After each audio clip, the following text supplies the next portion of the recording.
Hello guys, ulit may video tayo. Ito yung bagong alaga ko ngayon. Napanood ko kasi sa YouTube, kaya naisipan ko mag-alaga din kasi marami ako sa mga isda.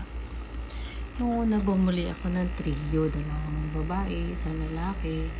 Siguro mga after 1 week, yung isang babae na na trio ko, nasa 3 to 4 inches ata yun. Hindi ko na siya magila.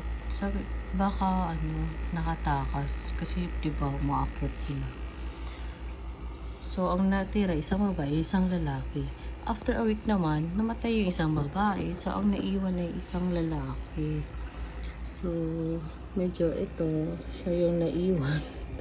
Nag-iisa. So, parang nalungkot ako kasi nag-iisa na lang. So, I decided po na bumili ng another crayfish.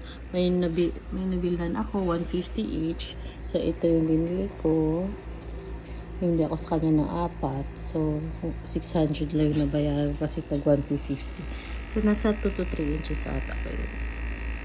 Ito sila.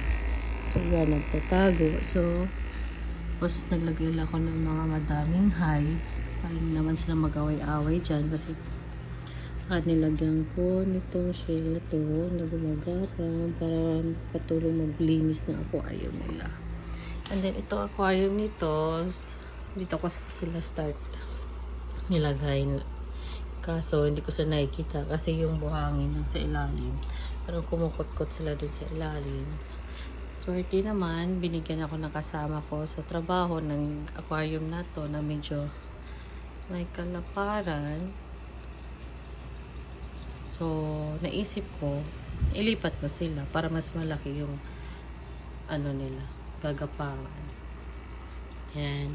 Sana mag-success ako dito sa sa crayfish na to. Yan.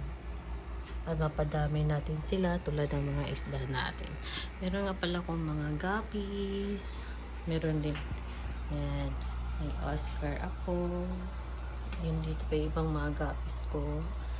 Saka may angelfish ako. Meron din sa loob. Saka yung mga goldfish na sa loob kasi ng bahay. Ito may mga dwarf ako na mga shrimps. Yan. Nabili ko na ito 4 days na ito sa akin. Itatry ko din sila lagaan. Kasi parang nalilibang ako. Yan. Ito na yung pinagkabalaan namin. Yan.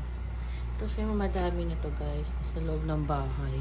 Kaya yung iba, dito na lang sa labas. Kaya sana mapadami ko dito sila. Diba? Ayan. Thank you.